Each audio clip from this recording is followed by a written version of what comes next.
EU member states are recommended to provide at least 20 billion euros in military aid to Ukraine in 2025, with the potential to increase this amount to 40 billion euros, depending on Ukraine's needs. UATV reports citing the document. The proposal was sent to EU member states on March 14th, ahead of a meeting of the EU foreign ministers. The deadline for countries wishing to join the initiative is April 30.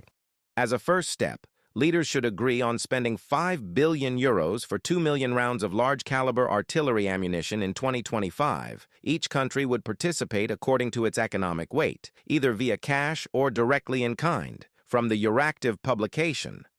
The priority will be the supply of large-caliber artillery shells, air defense systems, missiles, drones, fighter jets and support for the Ukrainian armed forces, including equipment maintenance and non-lethal aid. In addition, the European Commission is expected to present details of the Rearm Europe plan soon. European Commission President Ursula von der Leyen introduced the initiative to rearm Europe and support Ukraine. On March 6, EU leaders approved the plan at a summit which includes mobilizing 800 billion euros and providing 150 billion euros in loans for defense needs. I say that this 800 billion for defense is so historic because investing in the economy is a known pattern of the single market, of course, for the European Union.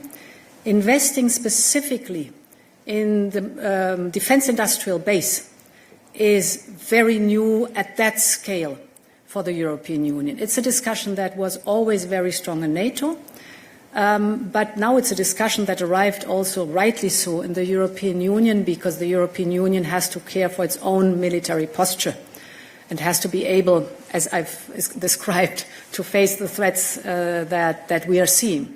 The competitiveness of the European Union, particularly in the defense sector, will be the main topic of a special European Council summit in Brussels on March 20th. The President of the European Council has invited EU leaders to participate, and Ukrainian President Volodymyr Zelensky has also received an invitation. According to Antonio Costa, the summit will focus on supporting Ukraine and the next steps in defense policy. EU leaders will also discuss the bloc's new multi-year budget. It's clear that Europe's need to assume greater responsibility in their own defense, and that means that we need to spend more, faster and better. And for this we need to work together and to create our capacity to invest on defense. Brussels is preparing to launch a large-scale investment plan to expand Europe's defense industry and increase military production, Politico reports, citing a document prepared by EU Defense Commissioner Andrius Kubilius and EU High Representative for Foreign Affairs Kaja Kallas. This strategy, known as the White Paper on Defense, aims to deter Russia and support Ukraine. Rebuilding European defense requires a massive investment over a sustained period. The publication quotes the document. Russia is an existential threat to the Union, and given its past record of invading its neighbors and its current expansionist policies, the need to deter from Russian armed aggression will remain even after a just and lasting peace agreement with Ukraine. From the Politico publication. The document outlines 7 key areas for defense investment, Politico reports. Among them are air and missile defense, production of artillery systems, ammunition and missiles, construction of drones, implementation of high technology in defense, and protection of critical infrastructure. Reported by Serhiy Kulias, Christina Dombrovska, UATV News.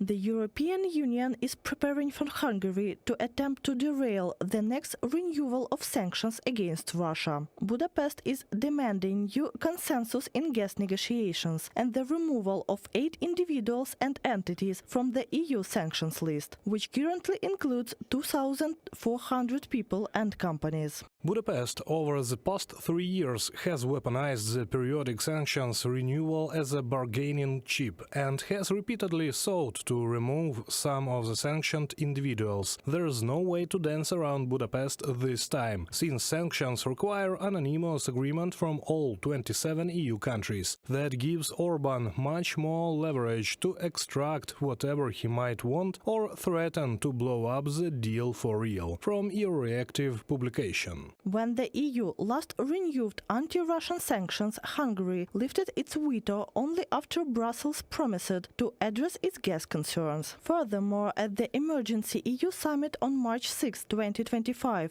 Hungary blocked a joint EU communique on further support for Kyiv. As a result, the statements on Ukraine were issued as a separate document, signed by 26 out of 27 EU leaders.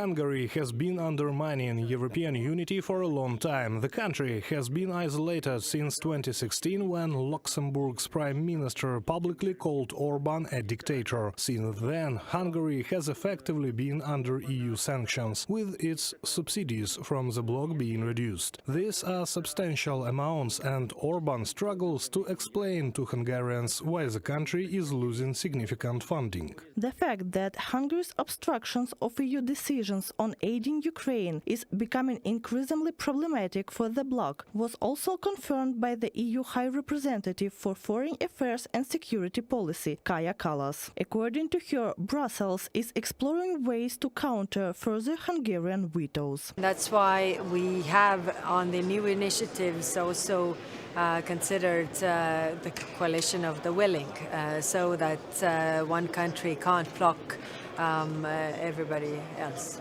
We are still striving for having the unity of 27 members, and if that's not possible, then Hungary can speak for themselves. Members of the European Parliament may attempt to strip Hungary of its voting rights following its repeated obstruction of joint decisions. According to a March 5 report from Politico, MEPs from the Volt Party plan to submit a proposal to EU leaders to this effect. Similar calls have been made before, in July 2024, following Hungarian Prime Minister Viktor Orban's so-called peace tour to Russia and China. 63 MEP urged European Commission President Ursula von der Leyen, European Council President Charles Michel and European Parliament President Roberta Metsola to revoke Hungary's voting rights. This is a highly complex procedure, often referred to as the EU nuclear weapon. It has been initiated in the European Parliament, and the Council of Europe has expressed support for such a move. However, continuing the process now would be quite difficult. Nevertheless, all of this underscores the extent to which Hungary has become isolated. Even countries that are not necessarily strong supporters of Ukraine are increasingly frustrated with Hungary. To strip Hungary of its voting rights, all other EU member states must vote in favor, including Slovakia, a country unlikely to support such decision. However, the EU may also consider alternative measures, such as shifting from anonymity to majority voting on key issues. Reported by Katerina Bastun, Valeria Nikipelova, UATV News.